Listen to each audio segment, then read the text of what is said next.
నమస్కారం E6 news కి స్వాగతం. హెడ్లైన్ చూద్దాం.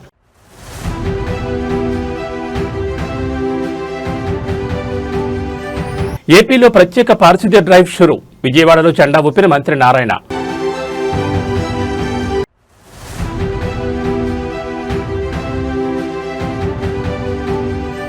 హైదరాబాద్ లో ICAI కన్వెన్షన్ 2026 ముఖ్య అతిథిగా హాజరైన BRS working president KTR.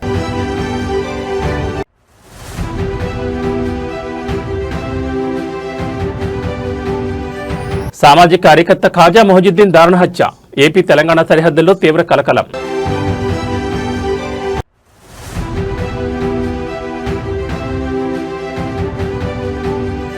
Suryapet జిల్లాలో పాత కక్షల కలకలం. బీఆర్ఎస్ నేత చింతలపాటి మధు దారుణ హత్య.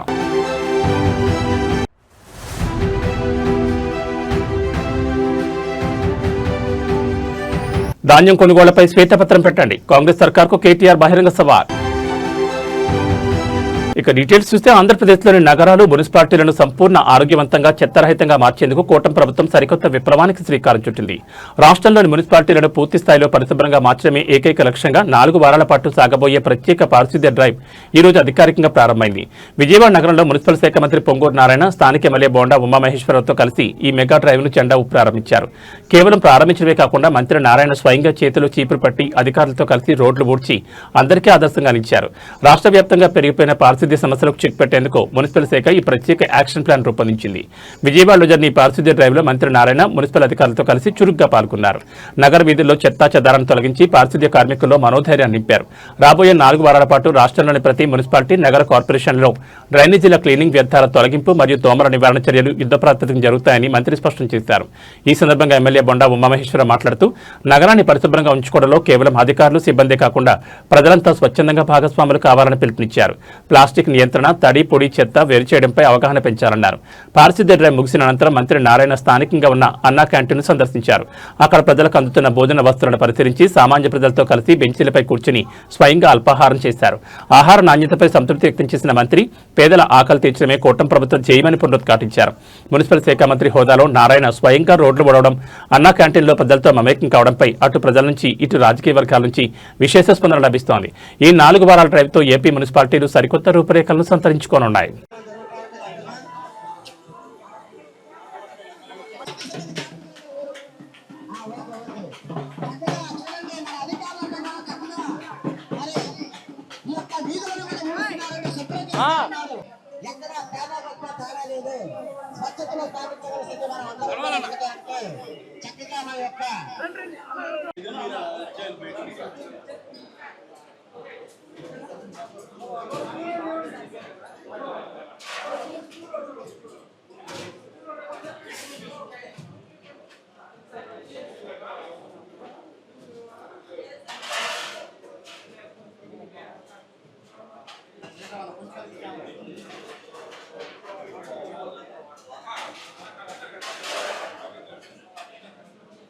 హైదరాబాద్ లో జరిగిన institute of charter accountants of India ప్రతిష్టాత్మక కన్వకేషన్ 2026 వేడుకలు ఘనంగా ముగిశాయి.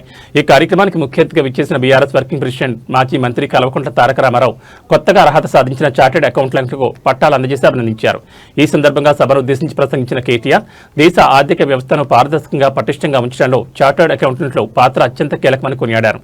గ్లోబల్ ఎకానమీలో భారతదేశం దూసుకుపోతున్న ప్రస్తుత తరుణంలో సరికొత్తగా బాధ్యతలు స్వీకరిస్తున్న యువ సీఏలకు ఆయన దిశానిర్దేశం చేశారు. ప్రతిష్టాత్మక ICAI స్నాతకోత్సవంలో దేశ ఆర్థిక మూలస్తంభాలుగా మారబోతున్న వందలాది మంది యువ చార్టెడ్ అకౌంట్లో వారి తల్లిదండ్రులు పాల్గొన్నారు. ప్రపంచంలోనే అత్యంత కఠినమైన ప్రతిష్టాత్మకమైన కోర్సులో చార్టెడ్ అకౌంట్స్ ని ఒకటి. ఎంతో క్రమశిక్షణ, నిబద్ధత ఉంటేనే ఈ మైలురాయిని అందుకోగలరు. ఈ రోజు పట్టాలు అందుకున్న యువ సీఏలందరికీ నా హృదయపూర్వక అభినందనలు అంటూ కేటీఆర్ యువతలో జోష్ నింపారు. కేవలం అకౌంట్లు చూసుకోవడమే కాకుండా కార్పొరేట్ గవర్నెన్స్ పెంపొందించడంలో పరిశ్రమలకు మరియు ప్రభుత్వాలకు వ్యూహాత్మక ఆర్థిక సలహాదారులుగా నిలవాల్సిన బాధ్యత మీపై ఉందన్నారు. పారదర్శకమైన ఆర్థిక ప్రగతికి మీ సంతకమే అత్యంత బలమైన ముద్రని కేటీఆర్ గుర్తు చేశారు.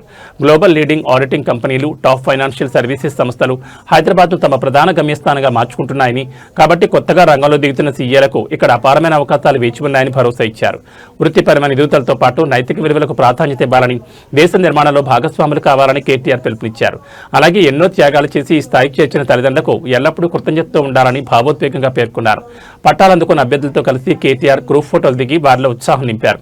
కేటీఆర్ తన సంచలన ప్రసంగంతో యువ సీఏల్లో సరికొత్త స్ఫూర్తిని నింపడం పట్ల ఐసీఏఐ ప్రతినిధులు మరియు విద్యార్థుల ఫోరం హర్షం వ్యక్తం చేసింది.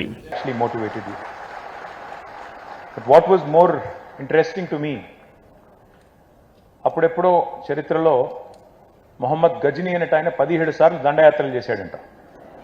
అట్లా దయానివాస్ శర్మ గారు కూడా 14 సార్లు చార్టెడ్ అకౌంటెన్సీ క్లియర్ చేయడానికి నేను తంటాలు పడ్డానని చెప్తుంటే నేను అడుగుతా ఉన్నాను ఇప్పుడే కూర్చోగానే, నిజంగా 14 సార్లు రాశారా అని.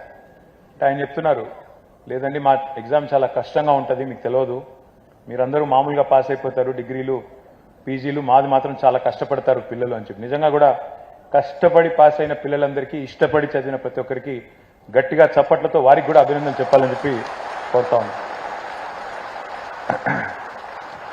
People often say that you should never hide important details from your doctors or lawyers. But I think today, increasingly, chartered accountants also fall into the same category. We should not hide any important details from you either. In today's world, in fact, most people share their most intimate secrets, which they might be hiding from their spouse, with their chartered accountants. I think that is the order of the day today. But of course, I'm joking. I don't hide anything from my wife. I'm just joking. But jokes apart, the role of chartered accountants in today's India has become more important than ever before. Honestly, if you think about what ICAI has done for this country and for the profession, it is nothing short of extraordinary. Because this is an institute that represents 77 years of institutional integrity. Please think about the time it was founded. India had just become a republic in 1947. The constitution was still new, was in fact just being drafted. The economy was fragile. The future was uncertain. And yet, there was a very clear understanding. రాష్ట్రంలో వక్ఫ్ board ఆస్తుల పరిరక్షణ కోసం దశాబ్దాలుగా పోరాడుతున్న సామాజిక కార్యకర్త ఖాజా మొహజుద్దీన్ ని దారుణ హత్య ఉదంతం తీవ్ర కలకలం రేపుతోంది. ఈ ఘోర హత్యపై ఆయన కుమారుడు ఫర్హాన్ అత్యంత సంచలన ఆరోపణలు చేశారు. తన తండ్రిపై దాడి జరగడం ఇది ఆరవసారని, ఈ ఘాతకానికి కాంగ్రెస్ నాయకుడు ఆలం ఖానే పూర్తి కారణమని ఫర్హాన్ నేరుగా ఆరోపించారు. వక్ఫ్ బోర్డు ఆస్తులను ఆక్రమించి కాలేజీలు కట్టిన వ్యవహారంలో తమ తండ్రి కోర్టులో కేసులు వేసి పోరాడుతున్నందుకే పక్కా ప్రణాళికతో ఈ హత్యకు పాల్పడ్డారని వాపోయారు. ఇప్పుడు తమ కుటుంబానికి కూడా ప్రాణహానుందని, రక్షణ కల్పించాలంటూ ఆయన రాష్ట్ర ప్రభుత్వానికి విజ్ఞప్తి చేశారు. తన తండ్రి ఖాజా మొహజుద్దీన్ హత్య వెనుక దశాబ్దాల నాటి వక్ఫ్ భూముల వివాదం మరియు రాజకీయ పలుకుబడి ఉందంటూ ఫర్హాన్ సంచలన విషయాలు మీడియా ముందు వెల్లడించారు. మా తండ్రిపై గతంలో 5 సార్లు దాడులు జరిగాయి. ఇది 6వసారి. వక్ఫ్ బోర్డుకు చెందిన కోట్లాది రూపాయల విలువైన ఆస్తులను కాపాడేందుకు ఆయన దశాబ్దాలుగా ఒంటరి పోరాటం చేస్తున్నారు. ఆ క్రోధం వల్లే ఇవాళ మా నాన్నను మాకు కాకుండా చేశారని కుమారుడు ఫర్హాన్ కన్నీరు మున్నీరయ్యారు. కాంగ్రెస్ నాయకుడు ఆలం ఖాన్, ఆయన తండ్రి కలిసి వక్ఫ్ బోర్డు భూములను అక్రమంగా ఆక్రమించి వాటిపై కాలేజీలు నిర్మించారని ఫర్హాన్ పేర్కొన్నారు. ఈ భూ కబ్జాలపై తమ తండ్రి ఖాజా మొహజుద్దీన్ కోర్టులో కేసులు వేసి న్యాయ పోరాటం చేస్తున్నారని, గత 6 నెలల క్రితం ఆలం ఖాన్ స్వయంగా తమ ఆఫీస్కు వచ్చి చంపేస్తానని బెదిరించాడని గుర్తు చేశారు. గతంలోనూ తమ కార్యాలయాలపై దాడులు జరిగాయని వివరించారు. తన తండ్రిని పొట్టబెట్టిన శక్తులు ఇప్పుడు తమపై పడ్డాయని ఫర్హాన్ ఆందోళన వ్యక్తం చేశారు. ఇప్పుడు నాకు కానీ మా కుటుంబ సభ్యులకు కానీ ఎలాంటి ఆపదొచ్చినా ఏం జరిగినా దానికి ఆలం ఖానే పూర్తి బాధ్యత. రాష్ట్ర ప్రభుత్వం మరియు పోలీసు యంత్రాంగం తక్షణమే స్పందించి మా కుటుంబానికి కట్టుదిట్టమైన రక్షణ కల్పించాలని డిమాండ్ చేశారు. సామాజిక కార్యకర్త ఖాజా మొహజుద్దీన్ హత్య కేసులో కాంగ్రెస్ నేతపై ఆరోపణలు రావడం రాజకీయంగా, సామాజికంగా పెద్ద దుమారం రేపుతోంది. బాధితుడి కుమారుడు ఫిర్యాదు ఆధారంగా పోలీసులు కేసు నమోదు చేసుకుని నిందితుల కోసం గాలింపు చర్యలు ముమ్మరం చేశారు. So this is an issue in respect of two prime accused, Mujahid Alam Khan and Mehboob Alam Khan, against whom my father has been fighting cases. They are Waqf grabbers and Waqf encroachers. Anwarul Ulum Waqf, Mumtaz Yarudullah Waqf of Malakpet, Anwarul Ulum Waqf at Mallepalli, and Aiza, Madrasa Aiza, which college he constructed on the name of his grandfather, Nawab Shah Alam Khan Engineering College. These 3 are Waqf institutions. He grabbed all these 3, Mujahid Alam Khan. So my father was fighting against that privatization. It is public property, should be used for public benefit, for minority benefit or whatever downtrodden. They formed private trust, their family members are managing it, and they grabbed that Waqf property by managing Waqf board, by removing the records from there. So my father was fighting against them. This is the 6th attack on him, and unfortunately which proved to be fatal. Earlier also 5 different times attack happened. He was attacked at his office in Gun Foundry.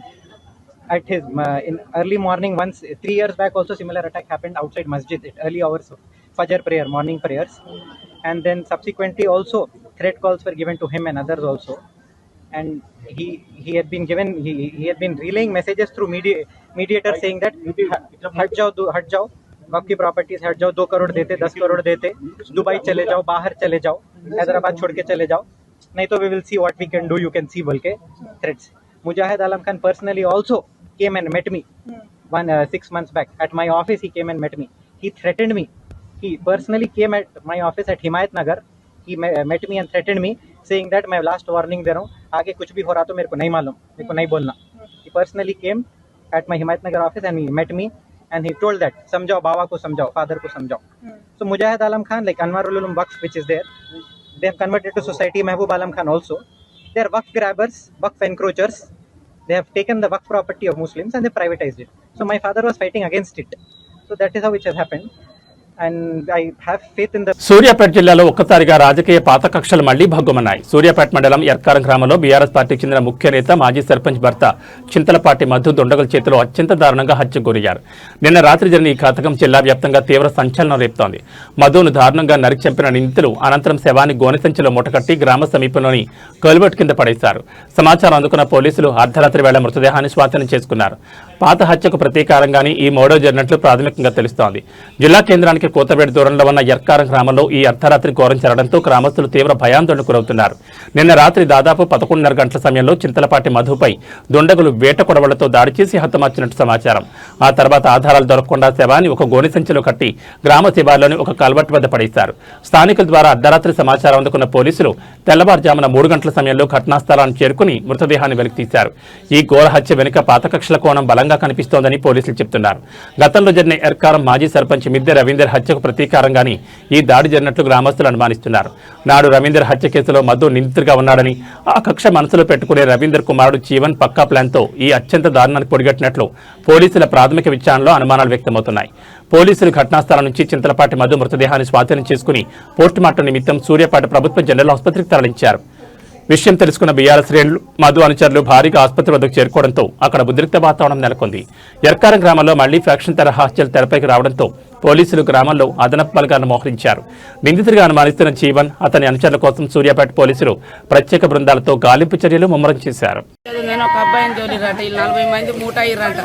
Congress వాళ్ళు గుండాలు 40 మంది మూట అయ్యి ఎట్లయితే బయటకు వద్దరని ఒక మనిషిని సారథి పెట్టారంట.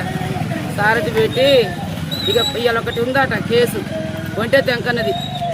అయితే ఈయన సాక్ష్యం చెప్పిండు అని సాక్ష్యం చెప్తాడు ఏమోనని ఖచ్చితంగా సాక్ష్యం చెప్పాడు. ఇంకొకటి ఉందట ఈరోజు కాంగ్రెస్ వాళ్ళు ఈయన టీఆర్ఎస్ ఆయన ఇంతకుముందు గెలిచిండు మాజీ. ఇక ఈయన ఉంటే ఊర్లో కలవనీయడు, ఈయన తీసేయాలి సాక్ష్యాలు చెప్తున్నారని నా తమ్మిని ఒక మధ్యవర్తి పెట్టి తీసుకుపోయి అక్కడక్కడనే చేసేసారు. అందరూ ఆ కాంగ్రెస్ వాళ్ళు 40 మంది ఒంటే తెంకని ఎంతమంది చంపారో అంతమంది మీద ఉంది. ఒంటే తెంకని ఎంతమంది చంపారో అంతమంది మీద ఉంది. ఏం పగలు పెట్టుకున్నారు?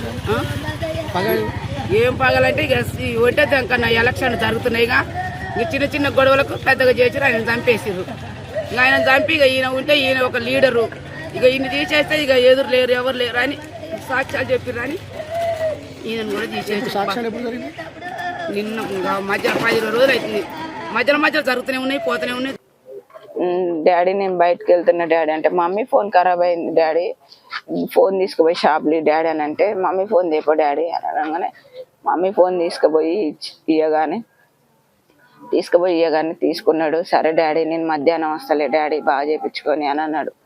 అని వెళ్ళిపోయాడు. చిన్న పాపని బండి మీద తిప్పి పైకి తీసుకొచ్చి దింపి వెళ్ళిపోయాడు. ఇక నా దగ్గర ఫోన్ లేదు, నేను ఫోన్ చేయలేదు.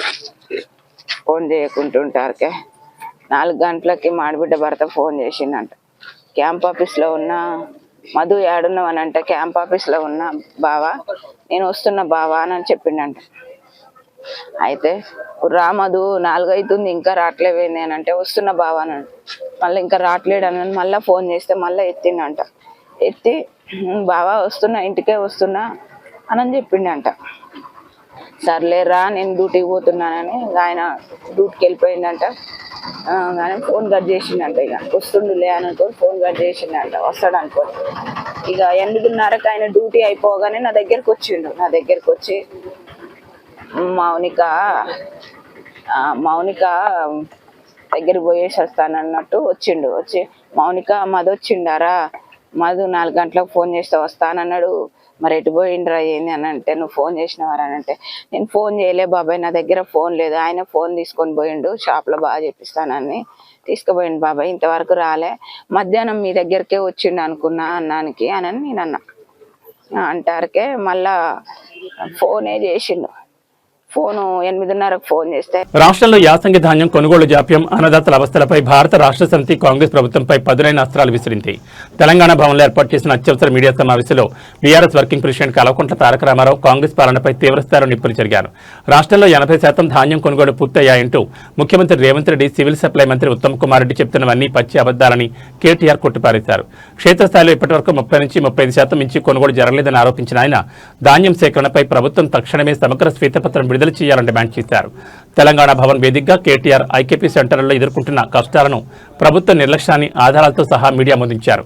రాష్ట్ర వ్యాప్తంగా 80% కొనుగోలు పూర్తయ్యాయని సీఎం రేవంత్ రెడ్డి అబద్దాలు చెప్తున్నారు. ఆ సంఖ్య నిజమని నిరూపిస్తే మేము బహిరంగ క్షమాపణ చెప్పేందుకు సిద్ధం. కాంగ్రెస్ ప్రభుత్వానికి దమ్ముంటే పంటల వారీగా జరిగిన ధాన్యం కొనుగోళ్లపై శ్వేతపత్రం రౌండ్ టేబుల్ ముందు పెట్టాలని కేటీఆర్ సవాల్ విసిరారు. కొనుగోలు కేంద్రాల వద్ద లారీల కొరత, అన్లోడింగ్ జాప్యం వల్ల తీవ్రమైన ఎండలకు, గుండెపోటుతో మరియు ఆందోళనతో దాదాపు 10 మందికి పైగా రైతులు ప్రాణాలు కోల్పోయారని కేటీఆర్ ఆవేదన వ్యక్తం చేశారు. నల్గొండ, నకరికల్లో ధాన్యం కుప్పలపైనే కూలిపోయిన నజీరుద్దీన్, మంచిర్యాలలో 4 రైతులు, మెదక్లో శ్రావణ్ కుమార్ సహా మరణించిన ప్రతి రైతు కుటుంబానికి ప్రభుత్వం 25 లక్షల ఎక్స్గ్రేషియా చెల్లించాలని డిమాండ్ చేశారు. గన్నీ బ్యాగుల కొరత వల్ల రైతులు సొంతంగా ఒక్కో సంచికి 25 నుంచి 35 రూపాయలు ఖర్చు చేయాల్సి వస్తుందని, లారీల వెయిటింగ్ ఛార్జీల కింద రోజు ₹1000 తగిలేసుకుంటున్నారని మండిపడ్డారు. దీనికి తోడు మిల్లుల వద్ద వడ్ల బస్తాకు 6 నుంచి 8 కిలోల తరుగు తీస్తూ రైతుల రక్తాన్ని తాగుతున్నారని ఆగ్రహం వ్యక్తం చేశారు. నేడు జరగబోయే అత్యవసర మంత్రివర్గ సమావేశంలో కేవలం ధాన్యం కొనుగోళ్ల సంక్షోభంపైనే ప్రత్యేకంగా చర్చించి తక్షణ నివారణ చర్యలు చేపట్టాలని, తడిసిన రంగుమారిన ధాన్యాన్ని ఎలాంటి షరతులు లేకుండా కొనుగోలు చేయాలని కేటీఆర్ డిమాండ్ చేశారు. ధాన్యం కొనుగోలులో ప్రభుత్వం ఉద్దేశపూర్వకంగానే జాప్యం చేస్తూ దళార్లకు, రైస్ మిల్లర్లకు లాభం చేకూరుస్తోందని కేటీఆర్ తీవ్రమైన ఆరోపణలు చేశారు. ప్రభుత్వం స్పందించి తక్షణమే రైతులను ఆదుకోకపోతే గ్రామీణ స్థాయి నుండి బీఆర్ఎస్ పార్టీ ఆధ్వర్యంలో కాంగ్రెస్ ప్రభుత్వంపై పెద్ద ఎత్తున పోరాటాలు, ధర్నాలు ఉధృతం చేస్తామని హెచ్చరించారు కేటీఆర్. మిమ్మల్ని ప్రశ్నిస్తా ఉన్నాం, ఇవాళ కనీసం నీకేమన్నా ఇంకిత జ్ఞానం ఉంటే, తెలంగాణ రాష్ట్రంలో వరి కోతలు జరిగి 3 నెలలైనా కనీసం ఒడ్లు కొనే స్టేజ్లో లేనటువంటి నీ ప్రభుత్వం మాటలు కోటలు దాటుతున్నాయి కానీ కాళ్ళు కడపలు దాటడం లేదు. ఇవాళ నువ్వు రైతు బంధు లేదు, రైతు బంధు ఎకరకో 2 ఎకరాలకో ఇచ్చి రైతు బంధు ఎగ్గొట్టినావు, సన్నాలకు బోనస్ అన్నావు, బోనస్ లేదు. కనీసం రైతులు 6 కాలం కష్టపడి పండించిన పంటను కొనుగోలు చేసే దయనీయ స్థితిలో నీ ప్రభుత్వం నడుస్తూ ఉంది. నీ వ్యవసాయ శాఖ మంత్రి పెద్దలు తుమ్మల నాగేశ్వరరావు గారు బాగా అనుభవజ్ఞులు అని చెప్తారు, వాస్తవం కూడా. మరి ఆయన అనుభవం కొంగలకి హంస పోతే హంస కూడా కొంగలేక మారినట్టు, మరి ఆయన అంత అనుభవం ఉన్న పెద్ద మనిషి మీ జతకు చేరంగానే ఆయన కూడా ఎందుకో మొద్దువారిపోయినట్టుంది. తుమ్మల నాగేశ్వరరావు గారు, మీరు వ్యవసాయ శాఖ మంత్రిగా ఏమన్నా మేమంటే టీఆర్ఎస్ వాళ్ళకి ఏం లేదు మా మీదే పడేడుస్తున్నారు. మేము ఏడుస్తుడు కాదు, రైతులు ఏడుస్తావురు. ఇవాళ నిన్న మెదక్ జిల్లా కుల్చారం గ్రామంలో, కుల్చారం మండల్లో శంకరయ్య అనే రైతు వడ్ల కుప్ప మీదనే, ధాన్యం కుప్ప మీదనే పడుకొని ప్రాణాలు ఇడిచినటువంటి చరిత్ర. ఒకసారి ముఖ్యమంత్రి గారు ఎద్దేడ్చిన వ్యవసాయం, రైతేడ్చిన రాజ్యం. అల్వాల్ సర్కిల్, భూదేవి నగర్ 194 డివిజన్ మరియు కానాజీగూడ 195 డివిజన్లో భారత రాష్ట్ర సమితి పార్టీ సంస్థాగత ఎన్నికల్లో భాగంగా విస్తృత స్థాయి సమావేశాలు ఘనంగా నిర్వహించారు. ఈ సమావేశాలకు మల్కాజ్గిరి ఎమ్మెల్యే మర్రి రాజశేఖర రెడ్డి ముఖ్య అతిథిగా హాజరై కార్యకర్తలకు దిశానిర్దేశం చేశారు. అలాగే ఈ సమావేశాల్లో మాజీ ఎంబీసీ చైర్మన్ నందికంటి శ్రీధర్, మాజీ కార్పొరేటర్ సబితా అనిల్ కిషోర్ గౌడ్, తోట నరేందర్ రెడ్డి, ఆవుల అంజయ్య, జేఏసీ వెంకన్న, ఖలీల్, అరుణ్ రావు తదితరులు పాల్గొని కార్యకర్తలకు దిశానిర్దేశం చేశారు. ఈ సందర్భంగా ఎమ్మెల్యే మర్రి రాజశేఖర రెడ్డి మాట్లాడుతూ పార్టీ బలోపేతానికి సంస్థాగత ఎన్నికలు అత్యంత కీలకమని పేర్కొన్నారు. డివిజన్ స్థాయి కమిటీలను సమర్థవంతంగా ఏర్పాటు చేసి పార్టీని మరింత శక్తివంతంగా తీర్చిదిద్దాలని సూచించారు. సభ్యత్వ నమోదు కార్యక్రమాన్ని విస్తృతంగా నిర్వహించి ప్రతి ఇంటికి పార్టీ సిద్ధాంతాలను తీసుకెళ్లాలని కార్యకర్తలకు పిలుపునిచ్చారు. అలాగే ఎస్ఐఆర్ ప్రక్రియలో ప్రతి కార్యకర్త అప్రమత్తంగా ఉండి ఓటర్ల హక్కులను కాపాడాలని సూచించారు. సమావేశానికి హాజరైన నాయకులు, కార్యకర్తల అభిప్రాయాలను ఎమ్మెల్యే శ్రద్ధగా విని వాటిని గౌరవిస్తూ తగిన నిర్ణయాలు తీసుకుంటామని హామీ ఇచ్చారు.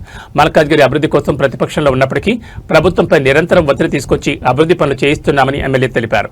రాబోయే రోజుల్లో పార్టీ పార్టీని మరింత బలపరిచేందుకు కార్యకర్తలందరూ ఐక్యంగా పనిచేయాలని పిలుపునిచ్చారు. ఈ కార్యక్రమంలో బీఆర్ఎస్ పార్టీ నాయకులు సయ్యద్ మోజీన్ మరియు పెద్ద సంఖ్యలో నాయకులు, కార్యకర్తలు తదితరులు పాల్గొన్నారు.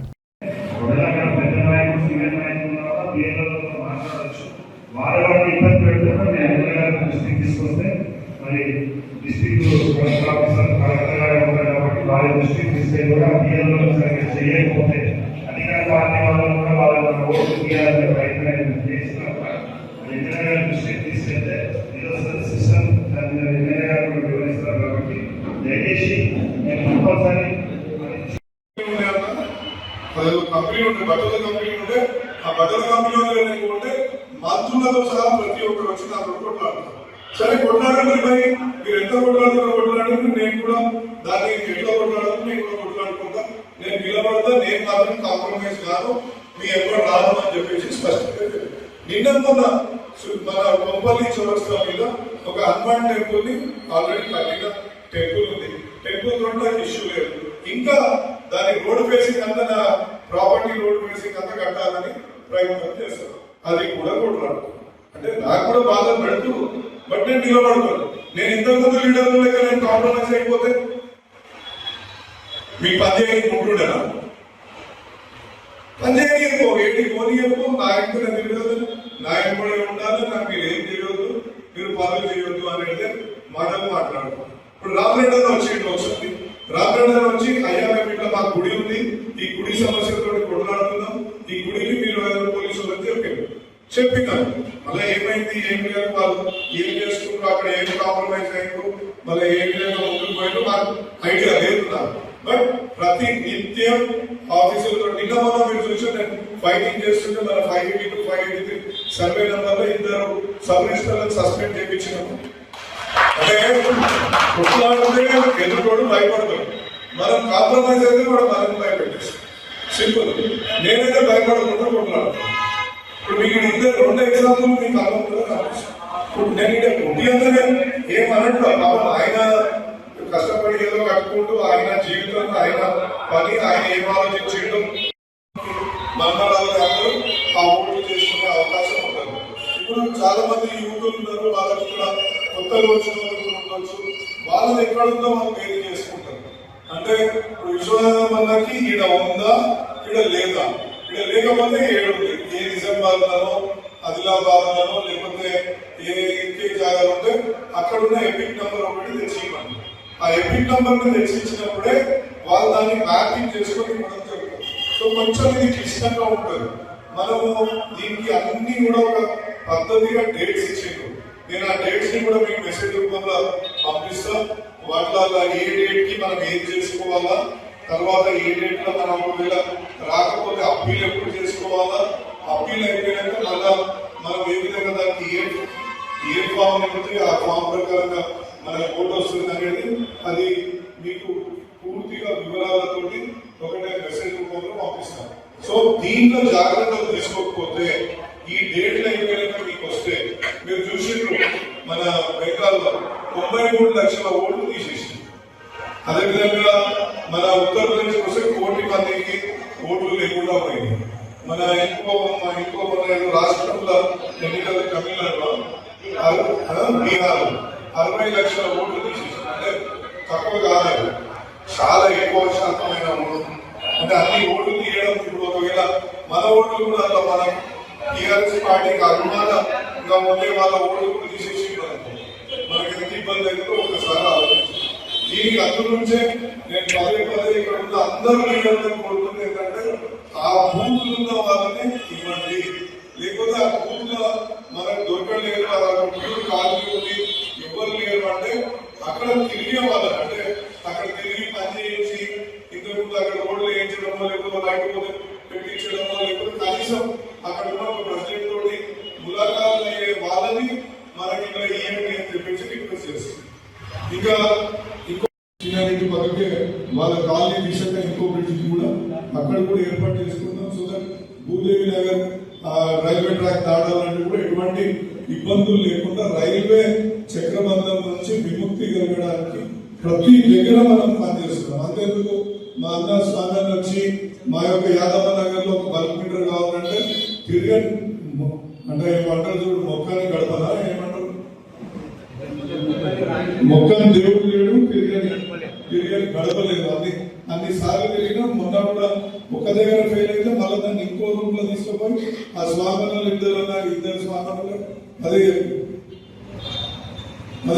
అంటే ప్రతి నిత్యం వాళ్ళ నీళ్లు లేకపోతే గుడికి కూడా ఒక కనెక్షన్ చేయించే విధంగా అంటే ఇంకా అనేక డెవలప్మెంట్లు అయినాయి. ఇంకా చాలా మటుకు మన మోసీలో మన సురేష్ ఎన్నో ఏళ్ళ నుంచి ఒక మూసేసిన దాని గురించి ఏంటి మన రేషన్ షాప్ గురించి తెలిపియాలంటే కూడా అధికారుల దగ్గరికి ముందుకు పోవాలని మన కేసీఆర్ గౌరవ ప్రెసిడెంట్ ఆయన ఆదేశించారు. కాబట్టి మీ అందరి దగ్గరికి వచ్చి ఆ మీటింగ్ పెట్టుకుని మీకు కూడా చెప్పడం జరిగింది. రెండవది ఏంటంటే మనం మెంబర్షిప్ చేసుకోవాలి.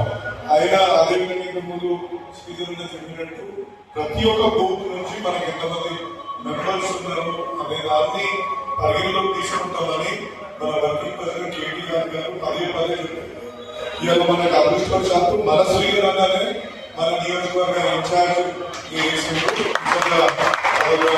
లేకపోతే ఎవరికో ఇక్కడ ఏరియా తెలియని వాళ్ళకి వేస్తే అసలు అర్థం కూడా కాదు. మనం ఏ పేరు ఇస్తే ఆ పేరు తీసుకొని పోయి అక్కడ ఇస్తారు. మళ్ళా రేపు పొద్దున వాళ్ళకి ఫోన్ చేసినప్పుడు వాళ్ళకి రెస్పాన్స్ చేయకపోతే అక్కడున్న ఎవరైతే కార్పొరేటర్ సీట్లో లేకపోతే ప్రెసిడెంట్ కావాలనుకున్న వాళ్ళకి చేసి ఏంటంటే మనం ప్రెసిడెంట్ కావాలనుకుంటున్నాం, కార్పొరేటర్ కావాలనుకుంటున్నాం, వాళ్ళు రెస్పాన్స్ ఇస్తలేరు అనే సిచ్యువేషన్ అరైజ్ అవుతుంది. కాబట్టి దాన్ని శ్రీధరన్ కూడా అందరికీ 99% గుర్తుపడతారు. మరి ఈ యొక్క బూత్ లో ఈ మెంబర్ అనేది ఆయనకు ఒక అవగాహన ఉంటుంది. కాబట్టి మనం నిజంగా మీకు పూర్తిగా మేము సహకారం అందిస్తాం. ఏ విషయంలో నాకు ఒక్క మాట చెప్తే దాని సహకారం అందించి ముందుకు తీసుకుపోతామని తెలియజేస్తున్నాను. ఇంకోటి మూడోది ఎస్ఐఆర్. ఈ ఎస్ఐఆర్ అనేది చాలా కీలకం. దీంట్లో ఏం చేస్తుందంటే 2002 విశ్వనాథం అన్న ఆయనకు ఓటు 7.5 నీకు 2002లో పక్క సహకారంతో ఏ విధంగా డెవలప్ చేసినామో మీరు అందరూ చూసినట్ల ప్రతి ఒక్కటి ఇప్పుడు మన మెయిన్ సుభాష్ నగర్ నాలా, మన మెయిన్ నాలా దాంట్లో ఉన్న అడ్డంకులను తొలగించి ఆ బ్రిడ్జిని ఏ విధంగా డెవలప్ చేసుకున్నాం మీరు చూసినారు. పోయిన వర్షాకాలంలో ఆ బ్రిడ్జి కట్టినాక కూడా దానికి అడ్డంగా పాత కట్టడాలు ఉంటే కూడా కొన్నింటిని తొలగించి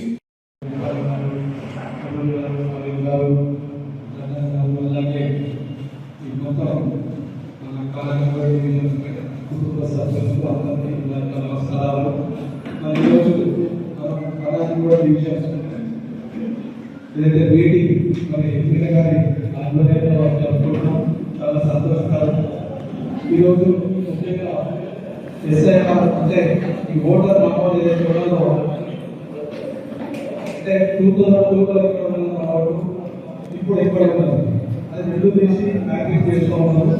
దాంట్లో మన ఫ్యామిలీతో ఉన్నది ఎవరైనా చనిపోతే తీసేస్తారు. అలాగే 2 ఓట్లు మనం దాన్ని ఒక్క ఓటుగా మార్చుకోవాలి.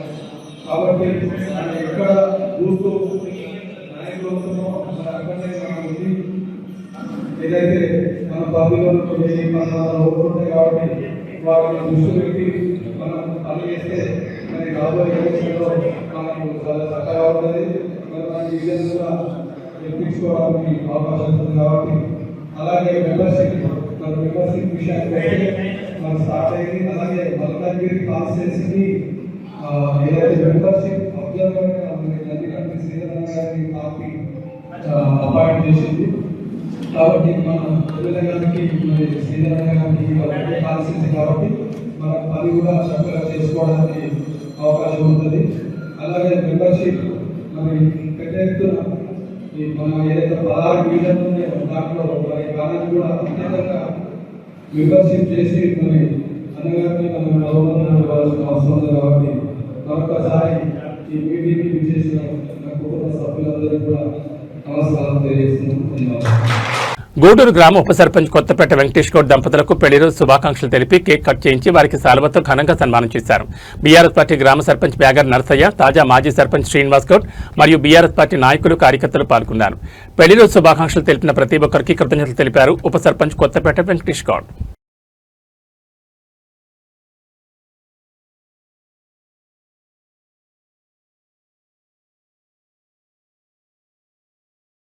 ఇవి బులెటిన్ విశేషాలు. నమస్కారం.